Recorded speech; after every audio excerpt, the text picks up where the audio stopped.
Violence and fighting. What I wanted to explain to my former self was the definition of violence. Violence is often lumped together with fighting, but the essential difference between violence and fighting is that violence always involves initiating coercion. Once you cross the line to use coercion, that becomes violence. The initiation of violence for coercive reasons, for coercive applications, is what makes it violence. Fighting, in and of itself, is not violence. As such, fighting is an action that one always has the natural right to undertake, including the defense, the physical defense of one's person, their body, against violence. In that situation, defensive violence may be applied to break another person's initiation of violence. This often applies when you see others fighting. Fight in police if you do not know who started it. Any form of interference is not advisable. In fact, you are depriving them of the experience and wisdom that come from it. Usually, when I see people fighting, I observe how the fight goes from very close by. I make sure that both parties do not become victims of police action, so I watch out for incoming traffic. When the police are about to arrive, I alert the parties. It surprises me time and time again how shouting, "Police," has such a shocking effect on fighting people. They become almost instant best friends who want to solve their conflict tastefully, with some superficial feeling of pride, for both of them. Sometimes I would help by dissuading random spectators from the need for police action. I reassure them with an excuse, such as that they are my friends, fighting for fun, lost a bet, etc. That depends on the specific situation. Because if I don't know who started it, it's not right for me, as well as other spectators, to intervene or stop them. Often you estimate what the conflict is about and it is over within a few minutes. Usually, it is a clash between two individuals, in a bad mood, whose rights have been taken away or damaged. Belief and conviction in morality, loss of face, or reputation damage in the neighborhood is usually enough motivation to fight. I encounter surprisingly few commercial reasons for the conflict. Initiation. When you are approached with aggression, you have the right to respond with aggression and willingness to fight, or defensively use physical violence against such an attack. A moral initiation of physical force or violence consists of unjustly forcing, restraining, or holding back another person's right to movement. No one ever has the right to commit violence because violence always starts with initiation. Initiation, that's the key word. It's the immoral, unjust initiation. Abstention from the infinite masculine. Abstaining from actions in moments where the right to self-defense applies does not give the right to initiate violence in the future, out of vengeful feelings. That means it is not a right that you can derive from previous confrontations or conflicts and can store, or save, for later transgressions. This applies not only to personal feuds but to all human contact. I no longer keep track of how many times violence has been initiated against me. But when I discover the individual justification and motivation for this violence, it often has its origins in conflicts in which he or she was unable to apply the right to self-defense or the infinite principle of sacred masculinity. A mindset. A mindset. Whoever starts, wins, often as a result, as previously mentioned in my personal experiences in the beginning of high school. Whoever starts, forces, and again, it is very difficult for the ego to understand. Initiation is everything. I could make it, whoever starts, spins. Or in German, W er beginnt, spint. This means, whoever initiates, is a fool. Or, whoever starts, fosses. The ego does not want to hear this. The human ego has been conditioned for so long to view any expression and any form of aggression, anger, fighting, and violence as wrong, immoral, or bad. We are taught to equate these things verbally and mentally, while they often stand in complete opposition to each other. Example, whoever starts, forces. If a child at school was hit by someone else and that other child said, even said twice, "Stop what you're doing," and then the other child didn't want to stop, he hit him and knocked him out. I would ask other people, who hit first? And if the child on the ground hit first, I would say, you got what you deserved. That's it, because that person had the right to fight. You had no right to hit him, block him, and restrain him. He had the right to knock you out. Conditioning and personal experience. Many people don't want to hear that because they are heavily conditioned. And I'm not saying you have to do that. You also have the right not to do that. But the principle of sacred masculine right exists and has always existed. It is a naturally given birthright in the infinity of both things. You would have the right not to respond with physical violence, but you would have the right to respond with physical violence. C. That's a decision that the person has to make of their own free will. That is the right to choose between these actions. However, I would like to emphasize that my experience is that refraining from applying sacred masculine right results in an uncertainty or feminization of my behavior and psyche. Philosophizing and judging situations around you can already be a big step for most people. You will find that when you act properly and have analyzed and interpreted correctly, it results in a stable and steadfast mentality and self-assurance about physical conflict situations. The definition of a right is any action that does not cause harm to another living being or their property. There is no such thing as the right to prevent another person from exercising a right. If something is a right, there is no such thing as someone's right to prevent you from performing that action. That would be coercion, which is wrong. Example of a right. So, taking, let's say marijuana, for example, does not harm anyone else. You can put it in your body, sit down completely peacefully, and not cause harm to another living being. That is called a right, according to the very specific definition that it does not cause harm to another. I would not have the right to tell another person that they cannot perform that action or behavior. 7 Deadly Sins. The 7 deadly sins are not the 7 human shortcomings as religious indoctrination prescribes. It always goes that way with religious indoctrination. It teaches man that he is of limited nature, of subordinate nature. Man is bad, sinful, or guilty, simply by being a living human being. That's why I will share the actual 7 deadly sins with you. I didn't make these up. They've always existed, for everyone to discover. 1. Murder 2, robbery 3, rape 4, theft 5. Burglary 6, coercion 7, fraud, deception. Do you notice anything from this list? What do they all have in common? Right. It's all a form of infringement on property rights. 1. Murder is the deprivation of property of life. 2. Robbery is the deprivation of material goods. -3. Rape is the deprivation of virtue. -4. Theft is the deprivation of possession. 5. Burglary is the deprivation of housing. -6. Coercion is the deprivation of voluntariness. 7. Fraud is the deprivation of authenticity. 3. Principles of property rights. How do you know if a property right has actually been violated? Through the following 3 principles of property rights. 1. The first is rightful possession, which means that you acquired it without causing harm to anyone else. You possess it rightfully, possess it rightfully. Okay, you are in possession of it. You have it in your possession, it is yours. -2, the second is that you determine what the use is. Your house, you manage the use. Your car, you control its use. Your clothing, you determine its use. My laptop is mine, I have control over its use, I use it. Control over the use of something means that you are the owner. -3, third, maintaining personal responsibility for that possession. So, owning something means, I am in lawful, rightful possession of it, I control the use of that thing, I maintain what I possess, and I remain personally responsible for it. The dictatorship of the natural science of the state, occult mathematics, prostituting scientists, and the validity and reliability of thought experiments. The English word, physics, is derived from the Greek word, physis, for nature. The roots of physics lie in the first period of Greek philosophy in the 6th century BC, where science, philosophy, and religion were not separated. The goal of natural science is to discover the essential nature of all things because it is the basis of all natural science. However, belief is not a valid cognitive component of the process of rational reasoning. When something is accepted as such, the process of rational argumentation degenerates into a competition of emotions. Any idea, no matter how absurd or bad, can be successfully defended if those who defend it somehow feel that it is right.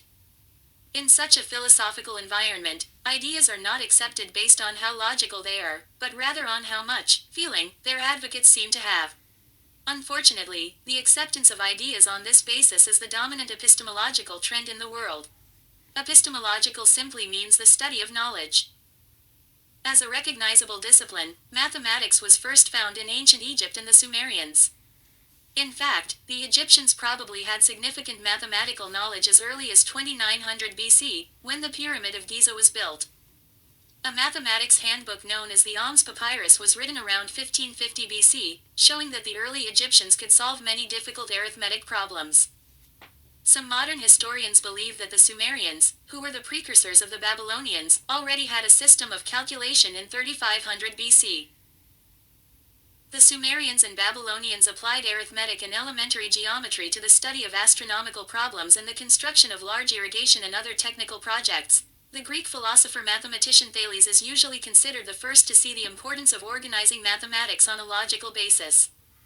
Such a tradition was continued and further developed in early times by Pythagoras, Plato, Aristotle, and especially by the mathematicians of the Alexandrian school. The famous University of Alexandria, between 300 BC and 500 AD, had mathematicians such as Archimedes, Ptolemy, Heron, Pappus, and Diophantus on their staff. When learning about this history, people often regard the current state of natural science as advanced. Perhaps by comparison, they even derive a certain irrational pride from it. The current natural science and its mathematicians have regressed compared to that time, though technological developments and applications may seem to suggest otherwise. Let me explain further. A proposition is scientific if it has been sanctioned by the scientific establishment. For example, if the scientific establishment ordains that fairies exist, then this would indeed be scientific. Natural science is not the uninterrupted, cumulative acquisition of knowledge portrayed in textbooks. It is rather an endless succession of long peaceful periods that are violently interrupted by short intellectual revolutions. A revolution is both a destructive and a creative event. Personalities and politics play a large role in science. Scientists have taken on the role of prostituting scientists. Scientists can promote certain ideas or agendas, even if they are not supported by the evidence. They may falsify results or deliberately ignore contradictory data. This has led to a decline in the integrity of science. Thought experiments are useful, but their validity and reliability depend on the clarity of the thought experiment, the creativity of the thinker, and the accuracy of the assumptions made. Scientists can never fully understand the real world, or even each other in crucial ways. The view of natural science as a continuous construction process in this case would be incorrect. The paradigm can only shift through a revolution where intelligence agencies share knowledge and spread understanding. This would require a change in the degree and mode of influence of intelligence agencies, or a change in enough people in response to this long arm of influence of intelligence agencies, by letting enough people spread the word. Like in accurate and easily understandable practical application of knowledge. The public image of the scientist has partly arisen from ideas about wizards. Here was an impressive figure, known to everyone from early childhood, going back through ancient wizardry legends to prehistoric druids. In children's films and series, wizards and scientists often play prominent roles. These roles seem interchangeable with each other.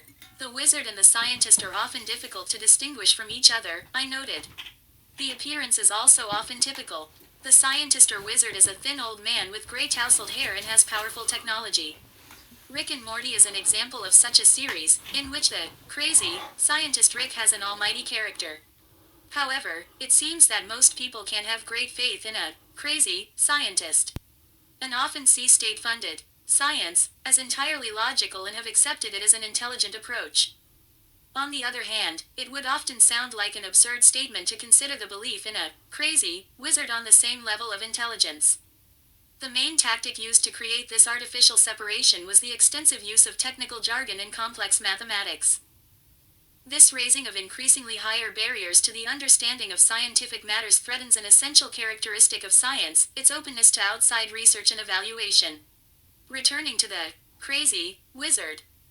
The use of mathematical magic, or mathematical wizardry, is a strategy of the cult leaders of state-funded natural science to lure a person of their choosing into the spotlight with fame, recognition, and/or prestige. It may be that the person is involved. It may also be that the target is unaware but thinks they have, suddenly, come into the spotlight. The tools for performing the magical ritual are often passed on through a, coincidentally, emerging new relationship. The trivium for manifesting mathematical wizardry. 1. Trimming, smoothing irregularities to make the data look extremely accurate and precise. 2. Cooking, retaining only those results that fit the theory and discarding others. 3.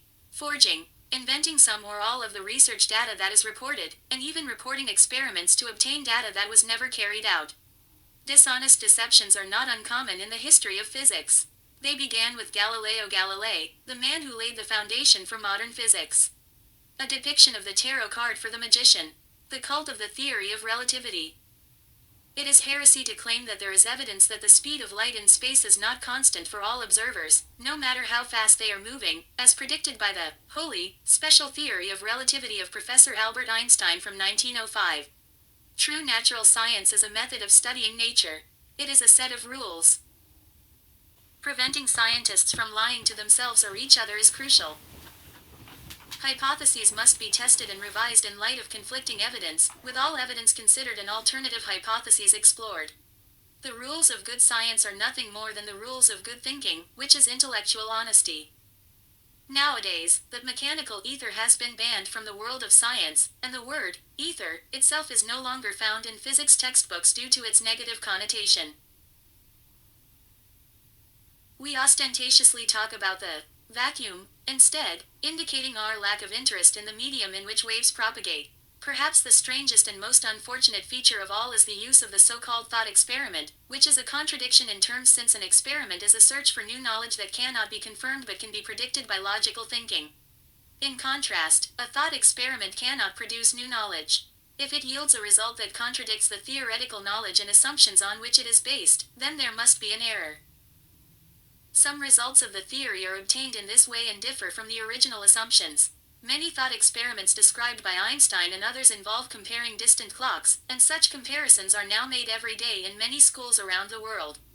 When done in terms of these techniques, the errors in thought experiments become clear quickly.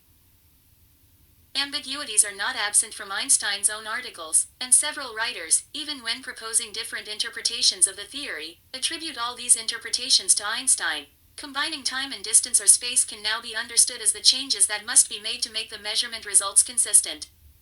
There is no physical theory here, just a new system of units, in which c is constant and space and time have units that vary with v2, c2. V is velocity, represented in distance and time. Therefore, they are no longer independent, and space and time are mixed by definition, not because of any particular property of nature. If relativity theory is simply a new system of units, then it can be made consistent, but that serves no useful purpose. A critical examination of Einstein's articles reveals that he makes implicit assumptions during thought experiments. These assumptions are supplementary and contradict his two original principles. The initial hypotheses of relativity and the constancy of the speed of light led directly to length contraction and time dilation, simply as new measurement units. In several places, Einstein supports this view by having his observers adjust their clocks. More assumptions of Einstein consider the changes as observed effects, even if the one observing is.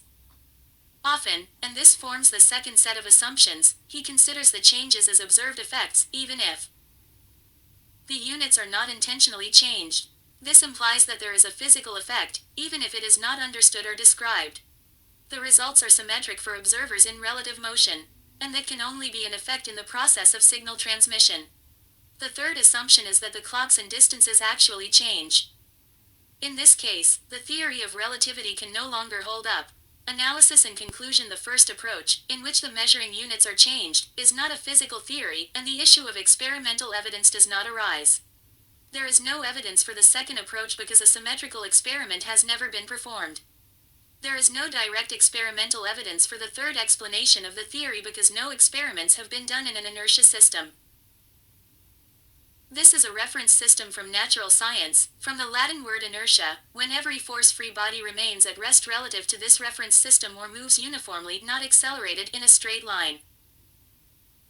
And there are experimental results that support the idea of an observed time delay, but there are always accelerations at play, and there are indications that these are responsible for the observed effects. Among prostituting scientists, this lack of understanding of the theory of relativity is not uncommon among physicists, mathematicians, and astronomers. Yet most of them will claim to believe in it. Even the scientists who are willing to admit that they fully understand the theory have serious gaps in their knowledge of it. They are, as mentioned earlier, prostituting scientists, who are in the service of the occult power of the natural science of the state. By the way, Einstein believed that there is a sea of ether, but he also believed that it cannot be detected by experiments. In other words, he believes it is invisible. Hans Christian Andersen's The Emperor's New Clothes. The situation in current natural science is very similar to Hans Christian Andersen's story of The Emperor's New Clothes, in which Einstein plays the role of the emperor. The story goes that the emperor, who was so obsessed with beautiful clothing that he cared about nothing else, had two swindlers sell him a suit of fabric that would be invisible to anyone who was unfit for his office or was hopelessly stupid. It turned out that no one could see the suit, not the emperor, not his subjects, not the citizens of the city who stood along the street to see him show off his new suit. Yet no one dared to admit it until a small child cried out, "But he has nothing on." So now we discover that the legend of Albert Einstein as the world's greatest scientist was based on mathematical sorcery of trimming, forging, and cooking. And at best contains a nudity of such ridiculous contradictions that only a child can point them out. Mass hysteria and the normalization of mass psychogenic illness (MPI), the rape of the human mind, and the meaning of totalitarianism. Every culture institutionalizes certain forms of behavior to encourage certain forms of thinking and action, in order to shape the character of its citizens or population of people. For example, the Pueblo Indian tribe believed that one wrong thought from a fellow tribesman always has an effect on all members. A single thought can disturb the cosmic balance by a bad feeling towards one of his fellow men. The moral code of the village is group-oriented. The individual who violates the code endangers the spiritual well-being of all. A lost harvest or sudden extreme drought is therefore never a coincidence. Mass psychosis formation in the Pueblo tribe, village members watch each other closely and spy on each other to discover the guilty or wizard. Rumors and accusations of witchcraft are widespread, and the Pueblo Indian is constantly searching his own conscience for harmful thoughts and attitudes. Such forms of creeping collectivism and participation are seen in every group formation where tolerance for nonconformism ceases to exist. Everywhere dogmatic bias dominates, the mind is forced. We can even detect such advancing tendencies in some scientific circles where too much emphasis is placed on group research, teamwork, membership cards, and contempt for individual opinions. Mass psychogenic illness (MPI), called mass hysteria in Dutch, is the result. Meaning of mass hysteria. Curious about the unique cases of mass hysteria in history, I quickly come across the Wikipedia page on mass hysteria. I also look up the meaning of mass hysteria, which leads me to the meaning of mass psychogenic disorder. Mass psychogenic disorder (MPI), also called epidemic hysteria or mass sociogenic illness, is a social and sociological phenomenon. It is a phenomenon where apparent disease symptoms are spread by a population. However, no infectious agent can be identified for the spread of these symptoms. It is the rapid spread of disease symptoms that affect members of a cohesive group, resulting from a disturbance of the nervous system that accompanies excitement, loss or change of function, with physical symptoms that are unconsciously manifested and have no corresponding organic etiology. Etiology is a fancy word for medical causes. A social behavioral scientist in 2022 is aware of this phenomenon. A social scientist also knows that mass hysteria occurred quite frequently in history, with emphasis in Europe in the Middle Ages. But also around the world, it seems to me. From witch hunts, to epileptic contagious nuns, to panicked gossipers spreading fictitious threats about rising armies. These are some examples of events that carry the meaning of mass hysteria in history. The above phenomena would be called self-explanatory ridiculous by many people in the 21st century. However, how come that same average person seems to have become more susceptible to a more comprehensive mass psychogenic disorder in the 21st century? Mechanization of the mind. It is often distressing to see how even intelligent people do not have clear thinking minds. The pattern of the mind, whether it is conformity and compliance or otherwise, is determined quite early in life. It is extremely difficult to escape the mechanically repeated suggestions of daily life. Even if our critical mind rejects them, they often still enter our subconscious. This is the rape of the human mind. Totalitarianism, whether in the form of communism, fascism or other, is the ultimate expression of this rape. Even if our critical mind rejects them, suggestions tempt us to do what our intellect tells us is foolish. The mechanization of modern life has already made man more passive and adapted to ready-made conformity. The average person no longer thinks in personal values from his own conscience and ethical evaluations, but increasingly thinks in the values brought to him by the mass media. Newspaper headlines in the morning paper give him his temporary political view, the radio blows suggestions into his ears, television keeps him in constant awe and passive fixation. He can consciously protest against these anonymous voices, but nevertheless their suggestions sneak into his system. What we call the will of the people, or the will of the masses, we only get to know after such collective action has been initiated. After the will of the people has been expressed, either in election results or social polls, in anger or anarchy. This emphasizes again how important it is who controls the instruments and machines of public opinion. The objectives of the rulers of our fictitious country are simply formulated: despotism. What is the meaning of despotism? Despotism is the total domination of man and mankind, and the so-called unity of the whole world under one dictatorial authority. At first glance, the idea of unity seems desirable, logical, and even attractive. The idea of a brother and sister unity of nations under a central powerful agency. If the world is one, it seems that there will be no more war. The tensions we face will be eliminated. The earth will become a paradise.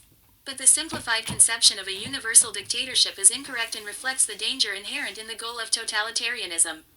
Namely, the spiritual torture chamber that totalitarianism develops throughout the earth. All people are different, and it is the difference between people that creates the greatness, diversity, and creative inspirations of life, as well as the tensions of social intercourse. Totalitarianism is a political system in which the entire society is subordinated to the state idea, and politics penetrates deeply into the entire society. The totalitarian concept of equalization can only be realized in death, when the chemical and physical laws that govern us all take over completely. Death is indeed the great equalizer. In our era of too much noise and frustration, many free spirits have given up the struggle for decency and individuality. They surrender to the zeitgeist, often unconsciously. Public opinion shapes our critical thoughts every day. Unconsciously, we can become stubborn robots. The slow coercion of hypocrisy, of traditions in our culture that have a leveling effect. We long for excitement, thrilling stories, sensation. So we look for situations that create superficial fear to conceal inner fears. We like to escape into the irrational because we hate the challenge of self-study and self-thinking.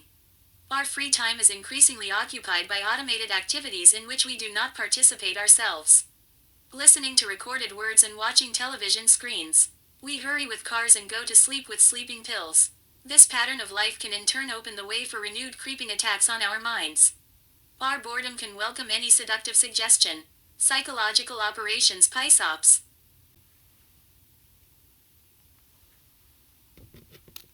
The image of humanity regarding the nature of humans is not only a matter of objective research.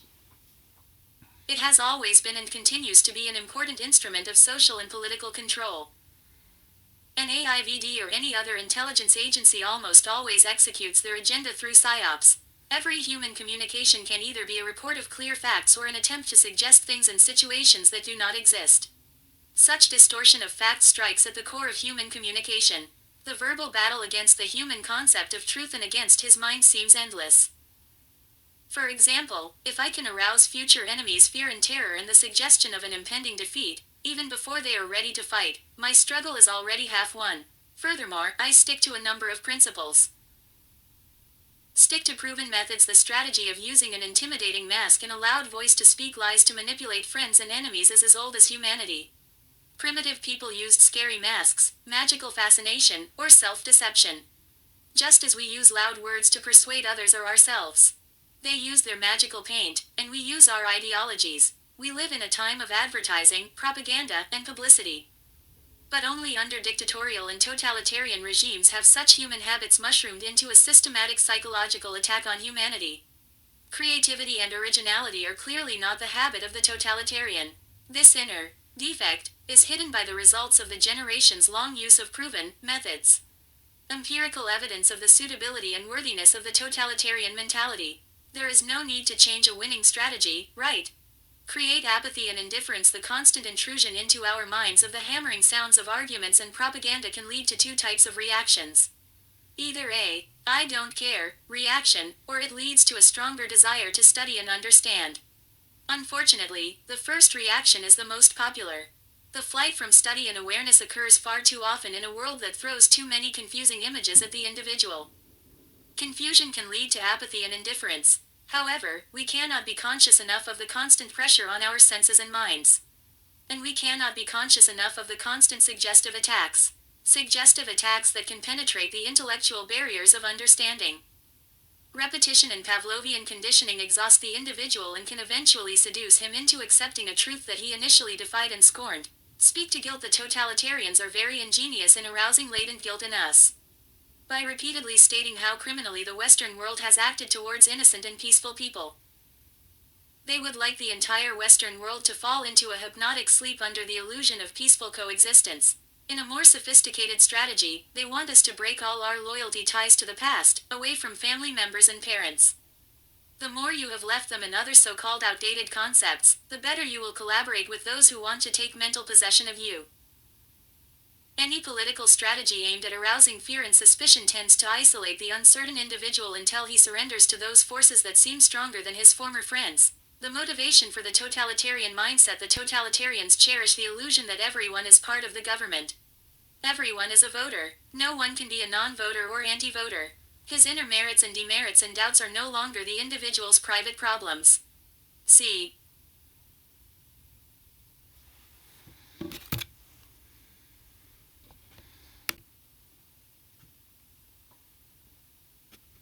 His thoughts belong to the state, the dictator, the ruling circle, the party. His inner thoughts must be controlled. Only the rulers know what really lies behind national policy. It is an ascetic, cold, mechanical force. Giving up the self, the individual no longer has a personal ego, no personality, no self. A leveling system is at work, and everything above the common level is trampled and crushed. These men are, like all other men, unique in their mental structure. And thus we cannot make a general psychiatric diagnosis of the mental illness that motivates their behavior, but we can make some generalizations that will help us understand the totalitarian leader. It is clear that the totalitarian dictator suffers from an overwhelming need to control other people, and the need to exercise unlimited power. And this is in itself a psychological aberration, often rooted in deep-seated feelings of fear, humiliation, and inferiority. Whether or not from childhood, with its roots nested in a stem of parental abandonment anxiety. Unresolved parental abandonment anxiety often leads people to seek a replacement for this abandonment anxiety in social institutions. Maternal abandonment anxiety will cause the child to develop a sense of lack of care and attention. This will lead the child, even at a later age, to seek a replacement for these needs in an institution. This leads to a false belief that social organizations take care of them, find them important, and have the best intentions for them. Paternal abandonment anxiety will cause the child to develop a sense of lack of protection, direction, and discipline. This will lead the child, even when this parent is present, to seek a replacement for these needs in a social organization. This leads to a false belief that social organizations protect them, secure them, and that life without them would be chaos. Murder of the inner child. The totalitarian leader rejects the notion of doubt, of inner contradictions, of the innate ambivalence of man. He denies the psychological fact that man grows to maturity by groping, by trial and error, by the interplay of conflicting feelings.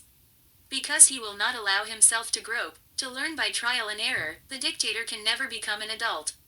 But whether he acknowledges them or not, he has internal conflicts.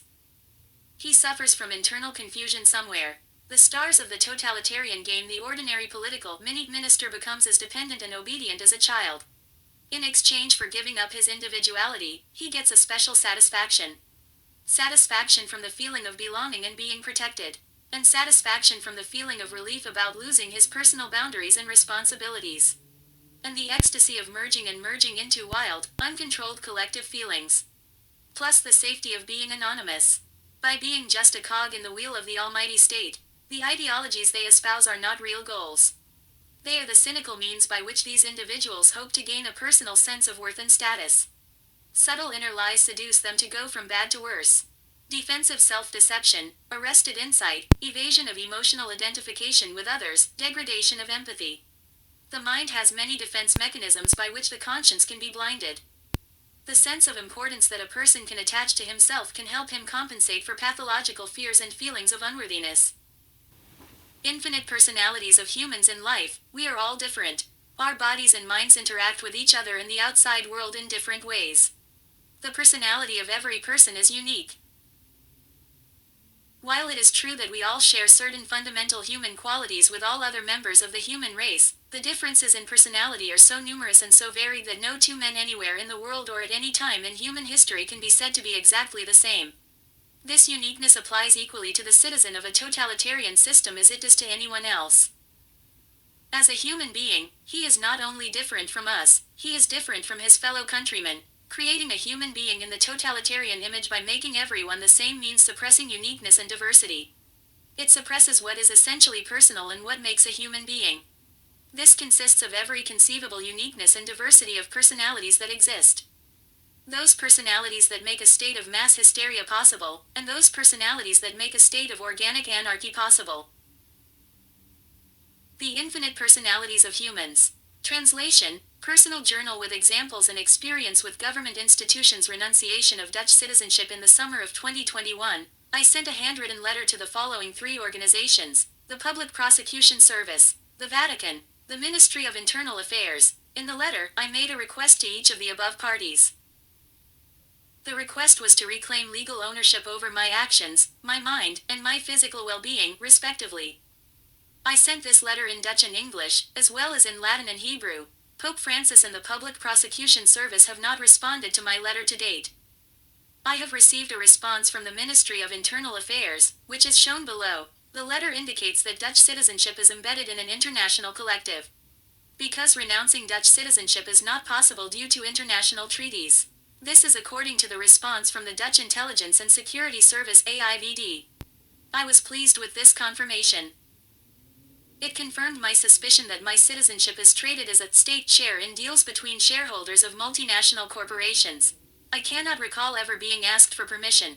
Healthcare system of the Netherlands. At school, they praised the healthcare system of Europe, and in particular, the system in the Netherlands. They spoke disrespectfully about the American system, for example, in comparison to the Netherlands. Sometimes, it was even suggested that the Netherlands guarantees healthcare, free of charge if necessary. The image that adults in my environment painted of the Netherlands and our healthcare system was far from reality. I conclude this from my humble experience in this life. I remember being at my cousin's house, in another part of Rotterdam. We went stunt skating together. Being the daredevil that I am, I try to impress my cousin with a new trick. I fall awkwardly and end up with a bruised thumb. My thumb is blue and 4 times the normal size.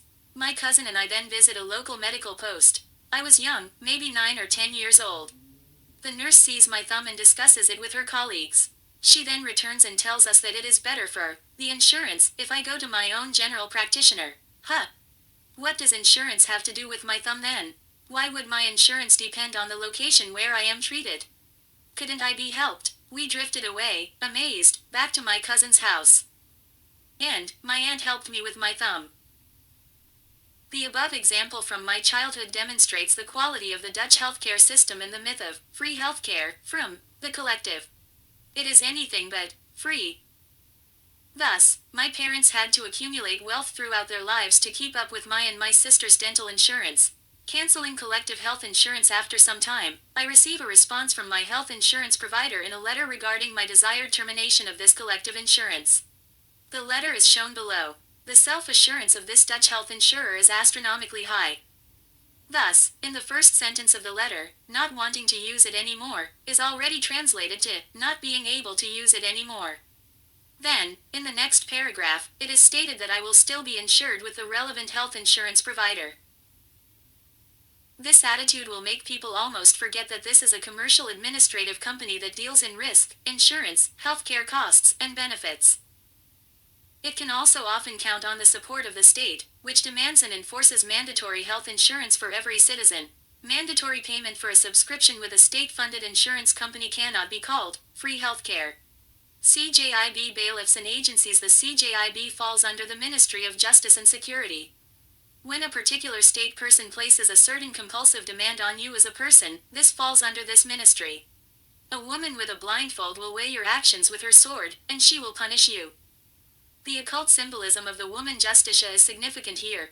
The agencies on which the Ministry of Justice and Security relies are at least remarkable. Thus, they inform me in a letter that they do not allow any postponement. They will advertise my possessions such as television, computer equipment, furniture, and/or car on a national auction site. You can read the relevant letter below. Hopefully, it will make you, as well as me, smile. After some broken promises, the same party gives me another notice in a letter. It states that they will now actually keep their promises. They will even involve an authorized official to provide access to my home. Apparently, they are finally aware that they do not have the authority to do what they claim to be allowed to do. You can read the letter below. almost a year later, the party has not kept any promises. Therefore, I firmly conclude that it is entirely based on bluffing. With this, they will achieve a quite high success rate. When the average opinions in my social environment represent a somewhat accurate representation of the whole. I may be wrong, and then hopefully, I will learn from it. It may be that I am too eager to hold on to the belief that people do not like to do immoral things.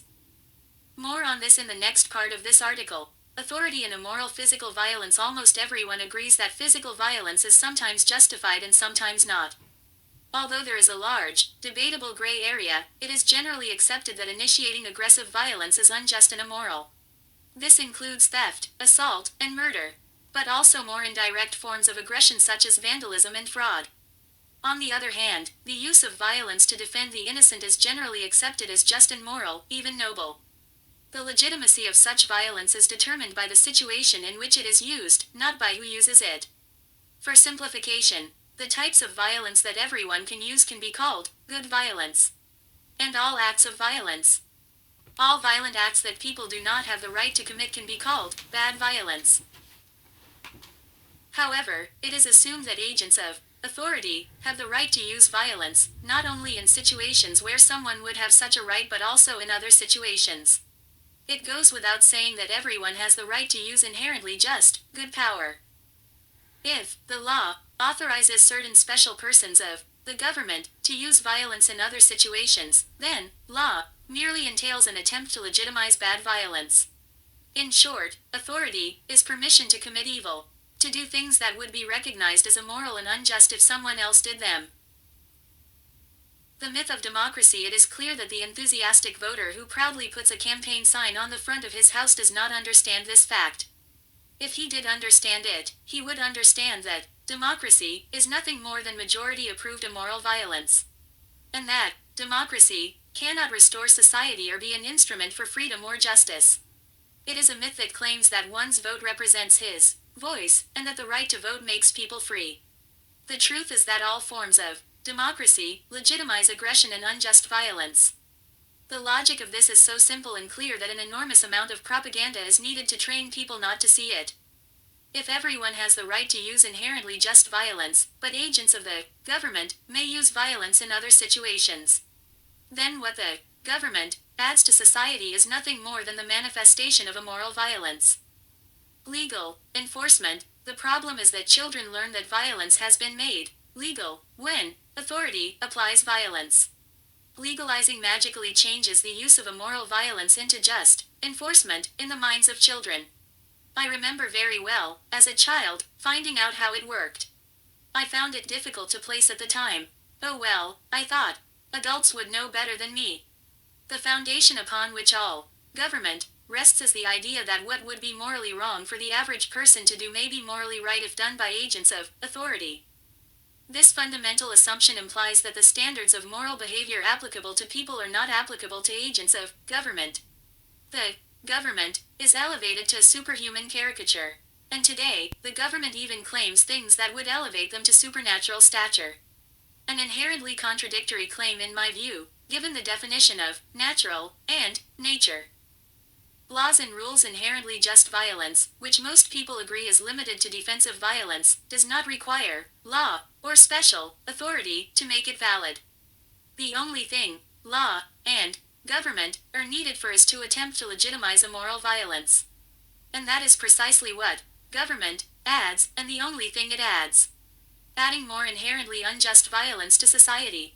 No one who understands this simple truth would ever claim that government is essential to human civilization. If legal theft is legitimate and just, why can't legalized torture and murder be legitimate and just? If a collective need requires that society have an institution exempt from morality, why should there be limits on what they may do? If the extermination of an entire race, or the banning of a religion, or the forced enslavement of millions is deemed necessary for the common good, then what exactly is this common good? According to what moral standards could someone complain once they have accepted the premise of authority? All belief in government is based on the idea that the common good justifies to some extent the legal introduction of violence against the innocent. And once that premise is accepted, there is no objective moral standard to limit the behavior of the government. The necessary evil. Almost everyone accepts the myth that people are not reliable enough, not moral enough, not wise enough to exist in peace without a government to keep them in line. Even many who agree that there should be no rulers in an ideal society often believe that people are not ready for such a society.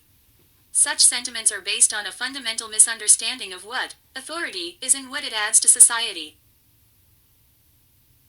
The idea of government as a necessary evil implies that the existence of government imposes limitations on the violent aggressive nature of people, when in reality it does exactly the opposite. The belief in authority legitimizes and legalizes aggression.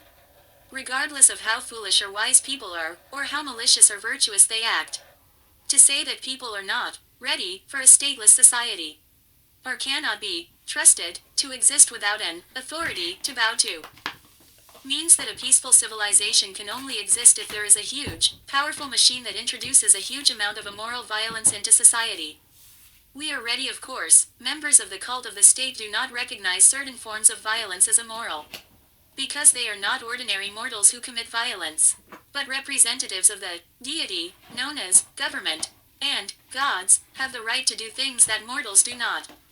When described in precise, literal wording, you come to the following summary of the belief system of this cult. It is necessary to introduce immoral violence into society to prevent people from committing immoral violence. In this realization, the cult of the state is unmasked as the clearly absurd myth that it is. But anyone who believes in the myth of government must believe exactly that. They do not believe it as a result of rational thinking and logic, but they accept it as a belief because it is part of the indisputable doctrine of the cult of government. Handing out speeding, traffic or traffic violation fines. Misuse of roads, etc. Being a gatekeeper for an elite house or government building. Walking or driving around acting tough and intimidating others by carrying a weapon, which is otherwise prohibited for civilians. Acting as a lapdog during a procession or when transporting the belongings of the ruling class. Mediating in a civil conflict situation by retroactively obtaining knowledge and identifying criminal offenses. Organization and function. The police force is primarily funded by taxes. However, the police force primarily carries out financial administrative tasks, like a commercial company, such as an energy supplier, for example. The police force also has a balance sheet, accountant, and profit-loss statement. The mediating role of a police officer is not something he is trained for. He is trained to use violence within the imposed limits of the rulers. However, a lot of money is invested to create the belief that police have a de-escalating function. This is the opposite of reality. The arrival of police officers or even the presence of police officers leads to an escalating manifestation. This is evident from the famous and humorous reactions of aggressive citizens. It is this aggressive citizen who understands the immoral existence of the police officers, at least instinctively. Furthermore, police officers are not treated well by their masters. In fact, they are often equated with dogs, for example by being given a dog chain or a promotion that includes an extra star, with a new element added to the pentagram. Occult symbolism and ridicule of police. Would police officers be offended if they knew about this spiritual ridicule, spiritual mockery? Police officers are also members of various Freemason lodges, so you can assume that at least some of them know about this symbolism. However, the hierarchy of master-slave in these lodges is completely different from what they are used to. It is also about holistic knowledge. Most people become police officers precisely because they believe they do not possess holistic knowledge or intelligence, and police officers experience enough things. They often struggle with emotional and mental trauma and PTSD. Moreover, the belief in authority poisons their morality and sense of justice. Men in positions of police power are much more likely to hit their wives. On the other hand, it is often not a positive development for women either. Women often lose complete connection with the divine feminine. This makes them appear more masculine. They also often develop a cold gaze and have problems in their sex lives. Physical contact is less developed than the average culturally conditioned woman. Police officers are conditioned to base their influence on others on violence. And through experience, they are made to believe that humans are nothing more than blocks of meat or animals. Police officers are the most oppressed people. Moreover, they experience the most consequences and damage to their morality, mental health, and relationship skills. The mental disorder of the Dutch police. The mental disorder of the police can be divided into two major types. There are those who have an imbalance towards the left side of the brain, the part of the brain that thinks in compartments. As a result of this imbalance, they are police officers with the mentality of an order follower and a psychopath. Immoral institutions attract immoral people. They can learn to live in reality and know the moral law of the universe. In other words, to know the spiritual law. However, they are largely ignorant or indifferent. Something that cannot be said about their clients for sure. They know this spiritual law all too well, and ultimately influence the lower levels of their cult. The cult of government has the following conditions and falls under a left side imbalance. Belief in authority, lack of empathy, desire to control others, justifying their own use of violence, and justifies the means. Mindset. This often leads to a squint in the right eye, as you can see with this BOA special enforcement officer from Rotterdam. Right eye squint due to left side imbalance of BOA, Netherlands, Rotterdam, Maashaven. In addition, there are police officers who have an imbalance towards the right side of the brain, the part of the brain that thinks holistically. These are police officers with a mentality of a coward or a bootlicker. Chronic right brain imbalances have the following characteristics: belief in authority, belief in hierarchy, lack of responsibility, desire to be kept safe, justifying someone else's use of violence, and justifies the means. Mindset. Police are unnecessary and have no moral right to exist. How the dark occultist sees his police force. I do not behave like a thinking, responsible, independent human being. And I should not be treated as such. I am not personally responsible for my actions, because I do not act from my own free will or my own judgment of right or wrong. Instead, I function as the tool of something supernatural. This supernatural entity has the right to rule over you and control you. As such, I do things that you cannot do. Police, rights. I have rights that you do not have. You must do what I say. You must submit to my orders. You must treat me as your superior, otherwise I will use immoral violence. Because I am not just a human being. I have transcended that, through my unconditional obedience and loyalty to my masters. Thus, I have become a part of a supernatural entity. This entity is known as authority. As a result, the rules of human morality do not apply to me. My own interpretation and personality shape the way and extent to which I violate rules. Furthermore, my actions should not be judged according to the usual standards of human behavior. Education and immoral behavior. People are not born immoral. Immoral behavior is taught. This can be through accepting wrong information, consciously or unconsciously, influences of a bad education or bad schooling, or by accepted, immoral cultural circumstances and beliefs. Low-quality information leads to low-quality behavior. The police force has never stood on the moral side of history. The police originated from a need for slave drivers to retrieve their fleeing slaves. Police are their obedient house slave.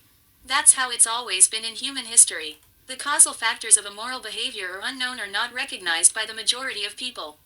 Therefore, most people will hold false beliefs about moral human behavior. And therefore, people will think that the solution to perceptual, immoral behavior is a control system. Because this control system provides so-called protection for people. The control system consists of organizations such as government, police, and the military. Everyone has been raised with the idea that obedience to authority, at least in most cases, is a virtue. Respecting and obeying the laws of the government makes it function. Lack of respect for authority always leads to chaos and violence. People often associate obedience with being good or virtuous. Challenging their concept of authority will mean a direct attack on their concept of good and evil.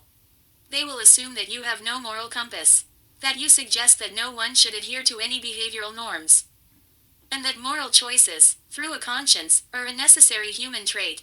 That is not what this article advocates. On the contrary, the myth of authority and the belief in authority must be broken down. Precisely because there is such a thing as good and evil. No matter how people interact with each other, people should always strive to lead a moral life.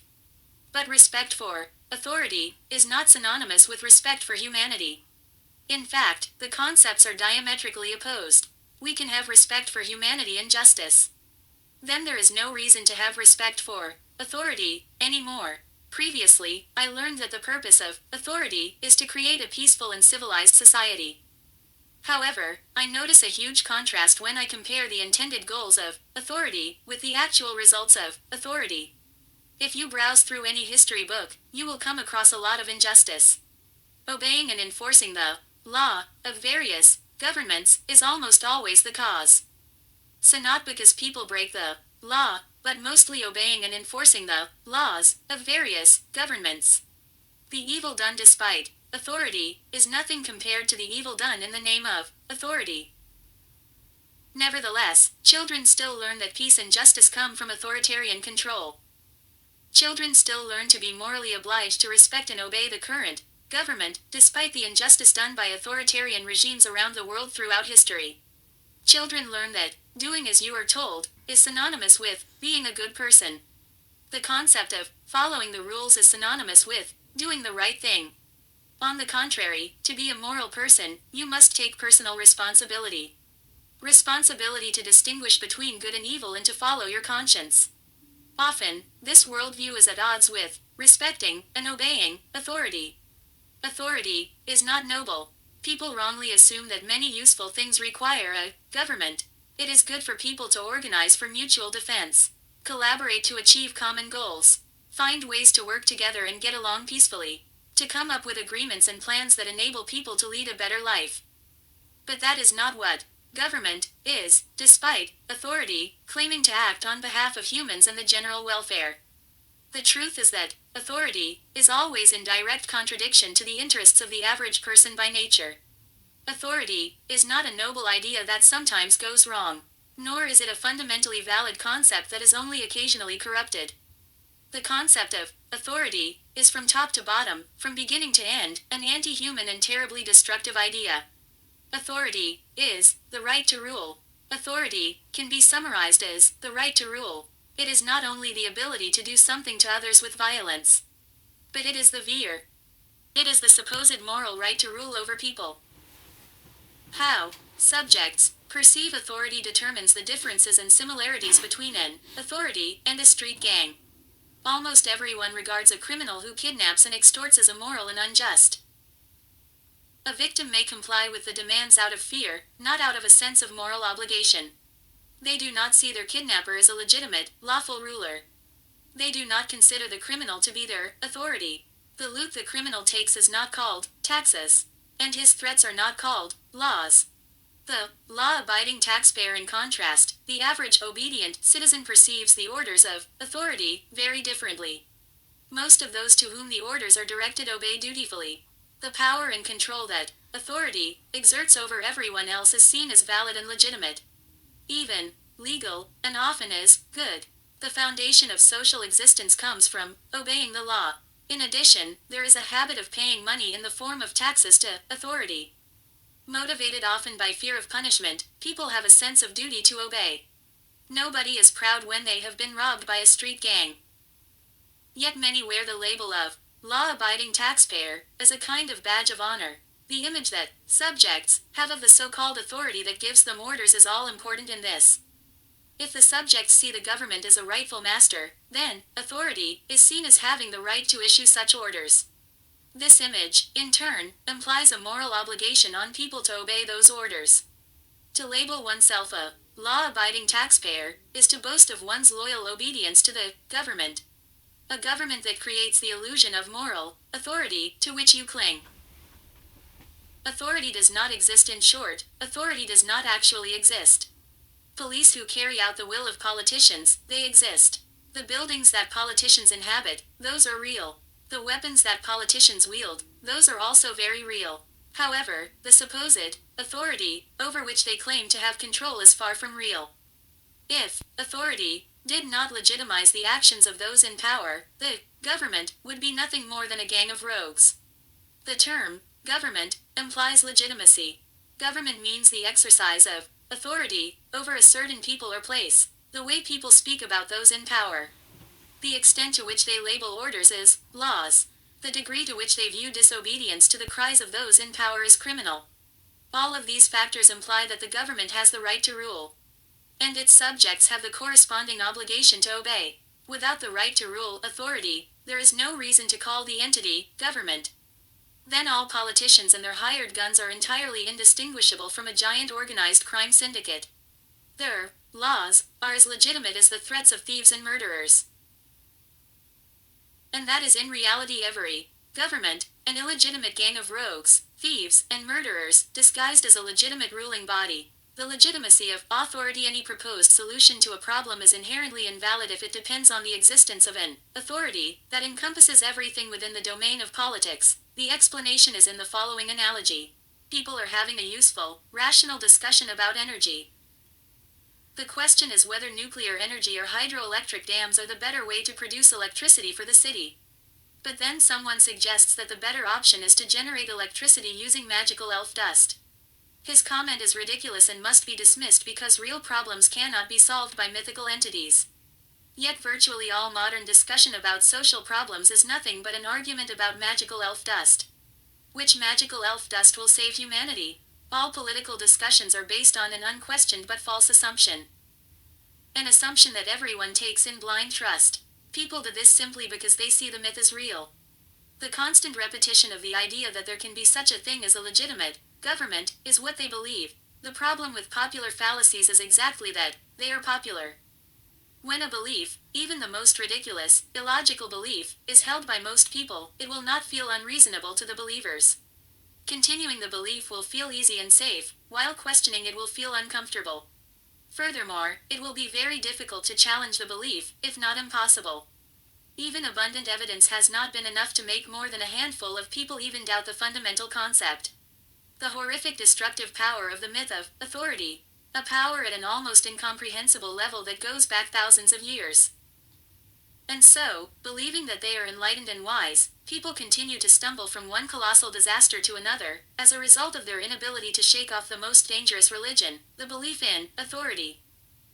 Law of authority. The use of the term law to describe the inherent properties of the universe, such as the laws of physics and mathematics, has nothing to do with the concept of authority. Furthermore, there is another concept called natural law, which is very different from legal rights, i.e., legislation. Other names for this natural law are spiritual law, law of cause and effect, natural order. The concept of natural law is that there are standards of good and evil that are inherent to humanity and that are not dependent on any human authority. In fact, it transcends all human authority. Law enforcement, one of the most common examples of authority that many people see daily. The executive branch, these are the people who wear the label police or law enforcement. The behavior of law enforcers is telling. Moreover, the way the average citizen looks at and interacts with enforcers is very typical. The average citizen is not their equal. These officials are the representatives of authority, to which very different standards of morality apply. For example, suppose someone was driving down the street without realizing that one of their brake lights was out. If an average citizen were to force the driver to stop and then demand a large sum of money from him, the driver would be furious. It would be seen as extortion, intimidation, and possibly assault and kidnapping. But when someone who claims to act on behalf of the government does exactly the same thing, by flashing his lights and chasing the person if he doesn't stop, and then issuing a ticket, such actions are considered by most to be completely legitimate. The police in a very real sense, the people who wear badges and uniforms are not. In a real sense, people who wear badges and uniforms are not regarded by everyone as mere humans. They are seen as the arm of an abstract thing called authority. As a result, the correctness of the behavior of police officers and the righteousness of their actions are measured with a very different yardstick than the behavior of everyone else. They are judged on how well they enforce the law, rather than whether their individual actions meet the normal standards of good and evil that apply to everyone. The difference is expressed by the law enforcement themselves, who often defend their actions by saying things like, "I don't make the law, I just enforce it." It is clear that they expect to be judged only on how faithfully they carry out the will of the legislators, rather than on whether they behave like civilized, rational human beings. The civilized, middle-class people who consider themselves highly educated, open-minded, and progressive do not want to see themselves as slaves to a master, or even as subjects of a ruling class. Therefore, much rationalization and obfuscation has occurred in an attempt to deny the fundamental nature of government as a ruling class. Much verbal gymnastics, misleading terminology, and mythology have been crafted in an attempt to obscure the true relationship between governments and their subjects. This mythology is taught to children as civics, even though most of it is entirely illogical and goes against all evidence. The following deals with some of the popular types of propaganda used to conceal the nature of authority. No mutual consent in the modern world, slavery is almost universally condemned. But the relationship of a perceived authority to its subject is very much the relationship of a slave master-owner to a slave property. Because they do not want to admit this, and do not want to excuse what amounts to slavery, those who believe in authority are trained to memorize and repeat shamelessly inaccurate rhetoric designed to conceal the true nature of the situation. An example of this is the phrase, consent of the governed. Consent versus violence. There are two fundamental ways in which people can interact with each other: with mutual consent, or by one person using threats or violence to impose his will on another.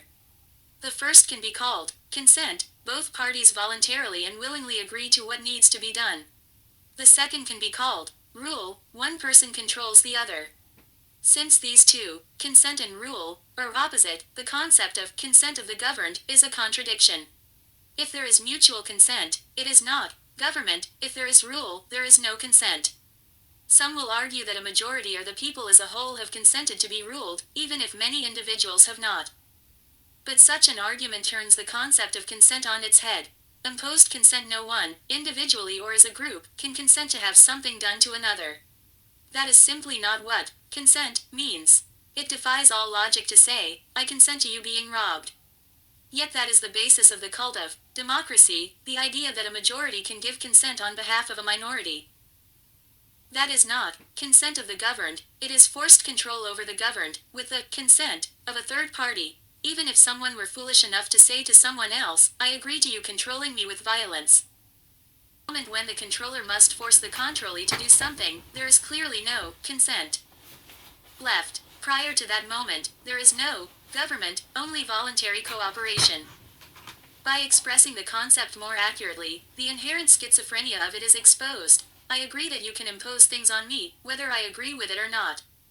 Protest against authority, but in reality, no one ever agrees to let those in government do what they want. So, to fabricate consent, where there is none, believers in authority, add another, even more bizarre step to the mythology, the concept of implied consent. The claim is that by merely living in a city, or a state, or a country, one consents to abide by whatever rules are issued by the people who claim the right to rule that city, state, or country. The idea is that if someone doesn't like the rules, they are free to leave the city, state, or country altogether, and if they choose not to leave, that means they are consenting to be controlled by the rulers of that jurisdiction.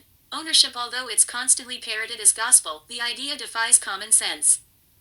It's no more logical than a car thief stopping a driver on Sunday and telling him, by driving in this neighborhood on Sunday, you consent to give me your car.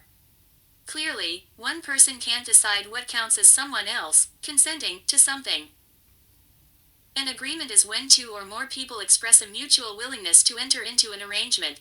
Simply being born somewhere is not consenting to anything, any more than living in your own home when some king or politician has declared that it falls within the domain he rules. It's one thing for someone to say, if you want to drive my car, you can't smoke, or, you can only come into my house if you take off your shoes. It's something else entirely to try to tell other people what they can do on their own property. Whoever has the right to make the rules for a particular place is, by definition, the owner of that place. That's the basis of the idea of private property, that there can be an owner who has the exclusive right to decide what happens with and on that property. The definition of slavery, and that sheds some light on the underlying assumption behind the idea of implied consent. Telling someone that their only valid choice is to either leave the country, or obey the politician's orders logically implies that everything in the country is the politician's property. If a person can spend year after year paying for their home, or even build it themselves, and their choices are still to either obey the politicians or leave, that means that their home and the time and effort they invested in it are the politician's property. And for one person's time and effort to rightfully belong to another is the definition of slavery. That's exactly what the theory of implied consent means, that every country is a massive plantation, and everything and everyone there is the politician's property. And of course, the master doesn't need the slave's consent. The logic of implied consent not only is the theory of implied consent logically flawed, but it clearly doesn't describe reality either. Any government that had the consent of its subjects wouldn't need, and wouldn't have, law enforcement. Enforcement only happens when someone doesn't consent to something. Anyone with their eyes open can see that government routinely. Everyone with open eyes can see that government often does things to many people against their will. Being aware of the countless tax collectors, agents, inspectors, regulators, border guards, drugs, prosecutors, judges, soldiers, and all other mercenaries of the state, and still claiming that the government does what it does with the consent of the governed, is utterly ridiculous. Everyone knows, if they are honest with themselves, that the rulers don't care whether they agree to obey their laws. The commands of politicians will be executed, if necessary with brute force, with or without a person's consent. False flag anarchy in sociological ideologies and left and right-wing political movements. Anarchy is the absence of rulers. False flag anarchy is the perversion or abuse of the meaning of anarchy. Through the principle of absolute correctness, we reason that any faulty form of anarchy will not actually lead to freedom. Freedom is the recognition of the infinite potential of man. The definition of freedom is the infinite value of man. Nevertheless, various sociological ideologies pretend that freedom is what they aim to achieve. Sociological ideologies are ideas or concepts for a society, reasoned from the study of human relationships and institutional relationships. Fundamental, logical, anarchy. The fundamental error in the following sociological ideologies is characterized by excessively fragmented thinking. This involves thinking largely with the male or logical part of the brain, located on the left side. Motivated by a dogmatic belief in science and a lack of knowledge about objective morality and spirituality. Belief that technology and the constant satisfaction of human desires, selfishness lead to true freedom. Ideologies that promote a total rejection of the sacred feminine, or non-aggression principle. This leads to a means justify the ends mindset, resulting in a total rejection of morality. Aimlessness and addiction to destruction, an exercise of power or characteristic. Freedom is the recognition of the infinite potential of man. The definition of freedom is the infinite value of man. Egoistic anarchy. Egoism or egoistic anarchy rejects answering a moral calling and striving for an idea of a better world. Egoistic anarchists believe that the only limitation on individual rights is one's power to obtain what they desire. Natural rights do not exist according to the egoistic anarchist. Any form of responsibility or self-accountability is just illusory limitations that must be removed. Egotistic anarchy. The definition of egotism is the urge to maintain and enhance a positive view of oneself. An egotistic anarchist sees a world in which the central place is reserved for oneself. In that sense, it resembles solipsism. The difference is that an egotist recognizes that other people possess consciousness. Power rules anarchy. Power rules anarchy is anarchy in which the group with the most power determines what is good or bad. This can be the richest or the most violent. Social Darwinism is the origin of this form of anarchy. Power makes right or might makes right, is often called this ideology. The phenomenon that history is written by the victors is a common consequence of this. Materialistic anarchy. Materialistic anarchy is a form of anarchy that assumes matter is sublime. Being comes from thinking. Any reality, even including emotions and other processes in the human brain, can ultimately always be traced back to material. This clashes directly with spiritualism. A materialistic anarchist emphasizes the fair distribution of resources and other material present on Earth. Transhumanist anarchy combines anarchism and transhumanism. This philosophy focuses on both social and physical freedom. A transhumanist anarchist defines freedom as the expansion of one's ability to experience the world around them. This often refers to a virtual world, as long as the person experiences complete social and physical freedom. However, this means that the human capacity for true freedom must be dissolved without the individual realizing it. A moral anarchy is a form of anarchy in which the belief exists that a lawless society is equivalent to a society without rules, one that cannot function in a state of anarchy. If a society could not offer organized protection against violence, it would force every citizen to carry weapons and turn their homes into fortresses. They would have to shoot strangers approaching their door or join a protective gang of citizens fighting other gangs formed for the same purpose. Ultimately, this would lead to the degeneration of that society, and gang rule would be a logical consequence, resulting in eternal tribes at war with one another. According to an immoral anarchist, recognition or respect for violent gangs would become socially acceptable behavior. The immoral anarchist makes a fundamental error in their reasoning. Freedom is the recognition of the infinite potential of humanity. The definition of freedom is the infinite worth of humans. A moral anarchy does not lead to freedom. Fundamental, holistic, anarchy is characterized by excessive, holistic, thinking. This type of thinking is largely attributed to the female or emotional part of the brain located on the right side. In these forms of anarchy, there is a belief that technology is inherently bad or malicious and should be abolished. These ideologies also reject the belief that self-defense is an inherent human right. There is a total rejection of new technological applications, abolishing land ownership, and rejecting the sacred masculine or principle of self-defense. Freedom is the recognition of the infinite potential of humanity. The definition of freedom is the infinite worth of humans.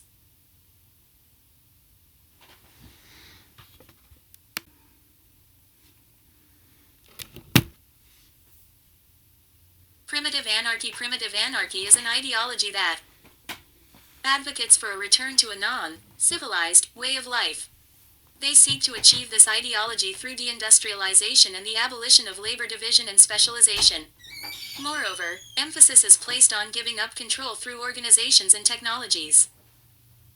A primitive anarchist criticizes the origins and progress of the Industrial Revolution and the consumer society. Anarcho-pacifism is anarchism that advocates for the use of peaceful, nonviolent forms of resistance in the struggle for social change. An anarcho-pacifist rejects the use of both violence and physical force and social pressure. These means are seen as a form of exercising power and are therefore in conflict with anarchist ideals such as the rejection of hierarchy and dominance. Often, many anarcho-pacifists are Christian or Islamic. They reject war and the use of power. Anarcho-pacifists do not reject the use of nonviolent revolutionary action against capitalism. The goal is to abolish the state to establish a peaceful and voluntaristic society. Nihilistic anarchy is anarchy in which each individual has their own truth of perceptual reality. A nihilistic anarchist is a spiritual individualist. According to the nihilistic anarchist, life has no objective purpose. As such, society and the presence or absence of the state and morality have no basis in reality. Left-wing political movements of anarchy, Marxism is a descriptive method for a political movement for the reform of society. It assumes the class struggle between the two opposing classes of capital and labor is the basis for the economy in a Hegelian dialectical way. Socialism is a political movement based on socialization and collective ownership of the means of production. The central idea within these movements is that the collective has the highest decision-making power over the distribution of power and goods. The biggest question is whether the power over this collective should lie with a government. Communism is a political movement in which the power over the means of production lies with a government. This means that people may not own their own means of production. The goal that a communist aims to achieve with this action is the equal distribution of property, products, and services. Altruism is an ethical doctrine that holds that individuals have a moral obligation to help each other. Therefore, an altruist sees selfless action as the highest possible state of being. This involves serving another human being to the exclusion of one's own interests, self-acquired knowledge, and/or convictions. Antifascism is a political movement with an infiltrating element in various forms of anarchy. Anti-fascist groups are a weapon that can exert pressure across the entire political spectrum. Additionally, the movement holds many different political positions. The movement appears in communism, pacifism, republicanism, and socialism. Antifascism defends both conservative, liberal, and nationalist views in contemporary times. In short, antifascism is an inherently contradictory and immoral movement. Abolition of capitalism, property rights, and minimum wage. The abolition of capitalism is a characteristic of left-wing political movements of anarchy.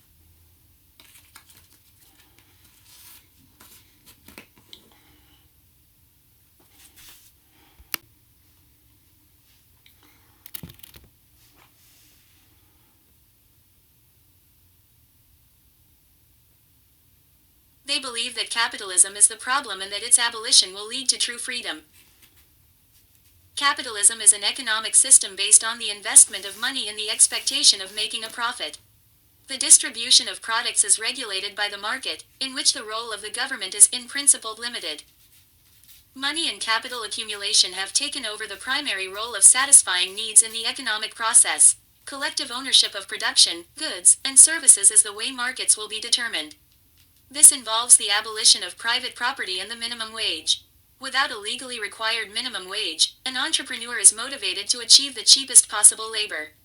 The abolition of capitalism is not the right path, as it does not lead to true freedom. Freedom is the recognition of human potential. The definition of freedom is the infinite value of man. Right-wing political movements of anarchy. Agorism is a right-wing political ideology that promotes a society of voluntary transactions and human relationships. Agorists argue that education, entrepreneurship, individual independence, and an active attitude will lead to a free society the fastest. A free market, in which a natural and correct distribution of resources will be achieved through trade with alternative money. Agorists believe that government-supported, regulated, and financed science is not legitimate. Anarcho-capitalism is a political movement that values self-ownership, private property, and a free market above all else. Anarcho-capitalists argue that society, in the absence of human laws, will tend to justify itself contractually and civilize itself through the discipline of the free market. Voluntarism is a political movement that opposes the initiation of violence and coercion. Unlike pacifism, voluntarism is not against self-defense. Voluntarists support the existence of property rights for individuals. Infringement on property rights always happens through some form of violence or coercion. Voluntary action means acting in the absence of violence and coercion. Voluntarists see the actions of the government as the initiation of violence and coercion. In addition, voluntarists attach great importance to individual sovereignty. They, of course, promote the abolition of government. The right-wing political movements just described believe that true freedom is possible only with the elements of a free market and voluntary economic transactions. Freedom is the recognition of human potential.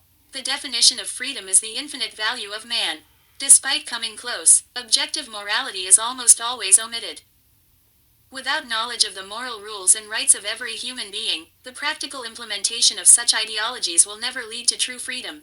The definition of freedom and the definition of evil. The definition of freedom is the infinite value of man. The definition of evil is the destruction of freedom. Any doctrine that brings evil into reality teaches people that they have limited value.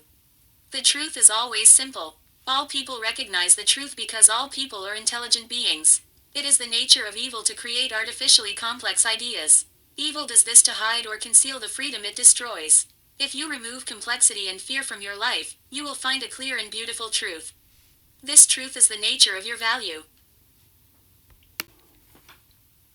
Freedom is understanding the value of a person. Everything evil wants is to hide and destroy your value. All authority is created to conceal your value. Understanding your own value is the nature of understanding freedom. In addition, to understand the world, it is essential to understand the nature of evil. Evil challenges people's value by depriving them of the opportunity to make their own choices. Evil deprives them of the opportunity to become strong in learning and understanding. Where evil tries to destroy or hide someone's value, freedom shows people their full potential and their full value. With freedom, happiness is possible. Freedom is precisely the opposite of evil. The law presents itself in rules and authority to present itself as principles. When people confuse a law for a principle, their freedom is restricted. When people confuse the truth with the ideas of authority, competence and wisdom decrease.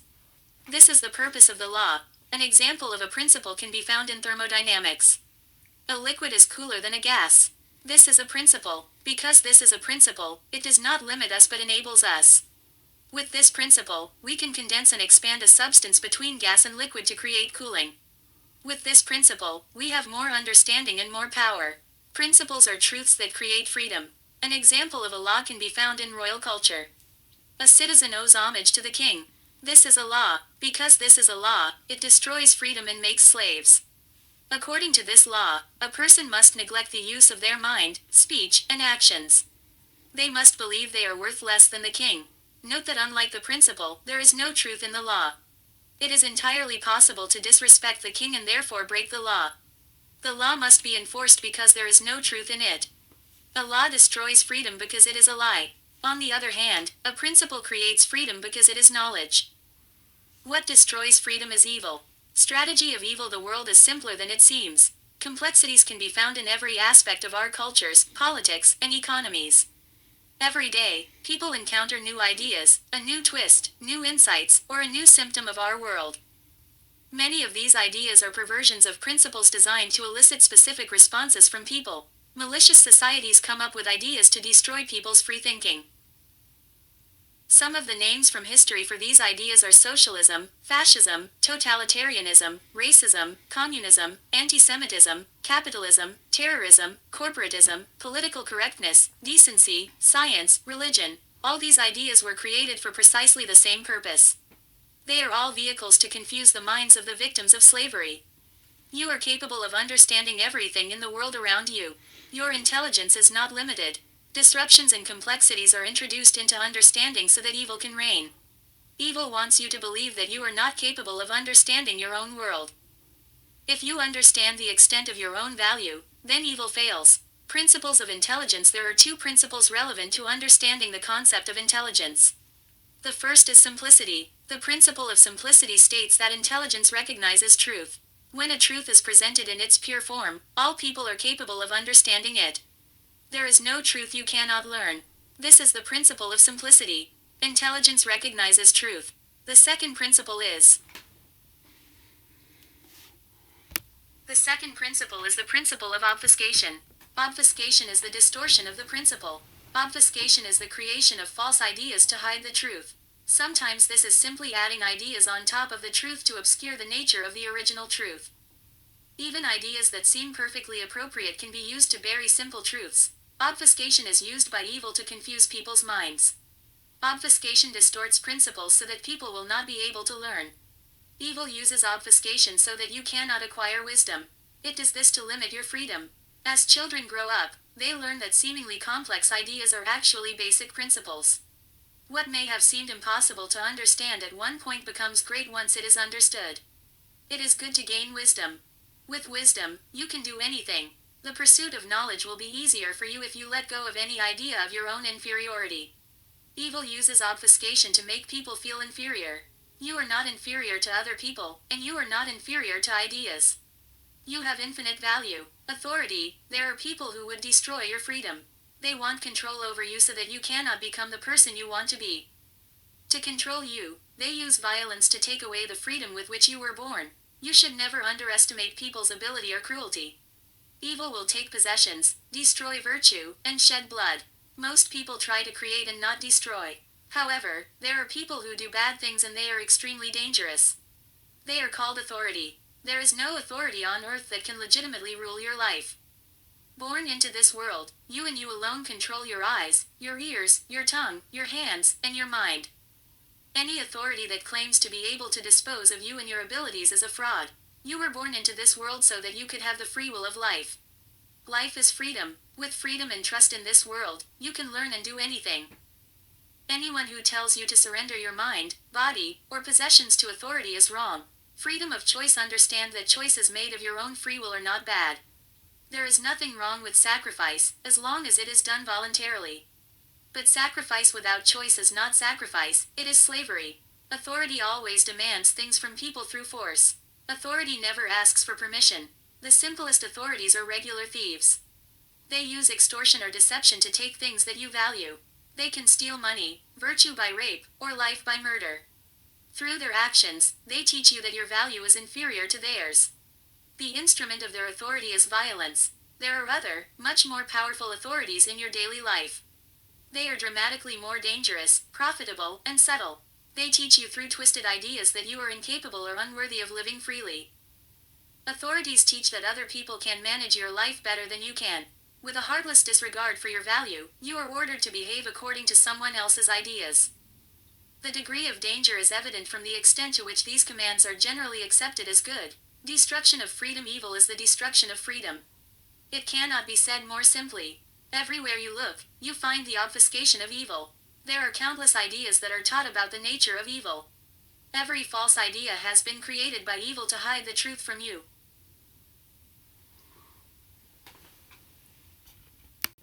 As with all principles, the definition of evil is simple. Evil is the destruction of freedom. When you are free, you can build glory, peace, prosperity, and joy in the world.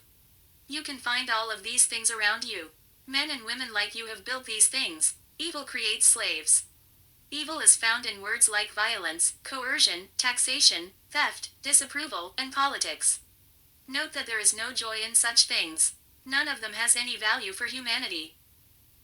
Freedom from slavery. What we consider to be true slavery is indeed only one form of slavery. African slaves in the United States were forced to work and toil for the benefit of others. Their lives were largely determined in the interest of the master, but they had some very limited freedoms.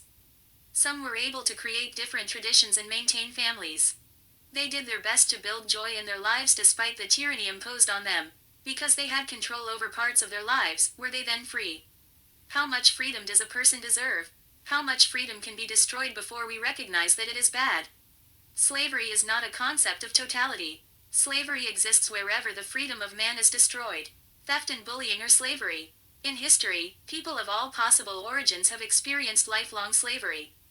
The ultimate slavery is murder. Slavery prevents people from making choices for their own lives. Anything that restricts your mind, movements, or speech is bad. Slavery is found in both the partial and complete destruction of freedom. The purpose of evil forces you to behave in ways that do not benefit you or those you love. Rules and authority exert overwhelming power in the name of decency and the common good. They destroy freedom and bring human lives under the control of others. Your physical body enables you to exercise principles over every aspect of reality. With it, you have the tools necessary to communicate with the physical world. Physicality empowers you greatly. It is a gift of pure freedom. People obey authority when they are subjected to violence. Violence threatens your physical body.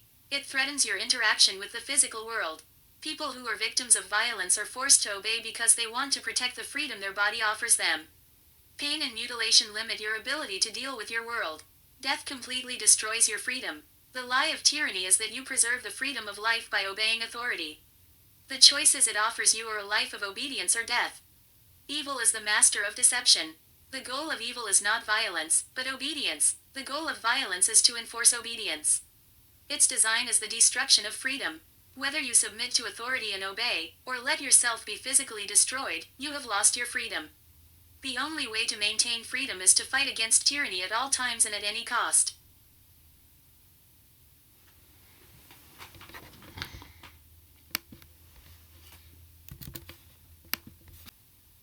Tarot and Kabbalah for magicians, Nazis and Masons. In this article, an attempt will be made to convey some understanding of the tarot in combination with the Tree of Life, as it is taught in closed circles. Aleister Crowley is a respected name among ruling cults and societies, among other things because of his works on this ancient passed-down knowledge, from above. The tarot is deliberately portrayed as quackery and never mentioned in combination with the Kabbalistic Tree of Life. I had never heard of it after 12 years of higher education. However, it has come to my attention recently that the rulers behind multinationals and governments invariably believe in the rituals and doctrines of, among others, Aleister Crowley, Helena Blavatsky, and many other alchemists. These so-called alchemists all emphasize the relevance of the tarot in combination with the Tree of Life. The tarot and the Tree of Life. The tarot in combination with the Tree of Life is an essential part of the knowledge that is taught only in closed circles. This knowledge is used for manipulation, deception, and control, with great success because too many people do not have this knowledge or are convinced not to investigate it. It provides knowledge about the forces of nature, such as the nature of the self, and the nature of the cosmos. It must always be studied in combination with each other to gain a concrete understanding of it. Working on oneself is often a process inward to be able to do accurate research on the world outside of us. The tarot is a tool for this, a book in the form of occult symbolism about how human consciousness and nature are connected. Playing cards are based on the tarot. They are derived from the minor arcana and contain knowledge about the more individual elements. Clubs come from wands, which represent fire, wool, and action. Hearts come from cups, which represent water, emotion, and creation. Spades come from swords, which represent air, mind, intellect, and form. Diamonds come from pentacles, which represent earth, matter, and possessions. Tarot in the Sefirot Tarot contains 78 cards. Of these, 22 cards are part of the major arcana, which means great knowledge in ancient Greek. However, Tarot is deliberately promoted as airy-fairy wisdom for fortune tellers and talking to dead family members. This is a total misrepresentation of how certain circles actually think about it. The major arcana has also been removed from most decks. Therefore, in this article, I will share the humble understanding of the occult knowledge hidden in the symbolism of the major arcana of the tarot and the Kabbalah. In addition, I will explain the thinking and actions of various secret societies based on my inner knowledge and research into such clubs.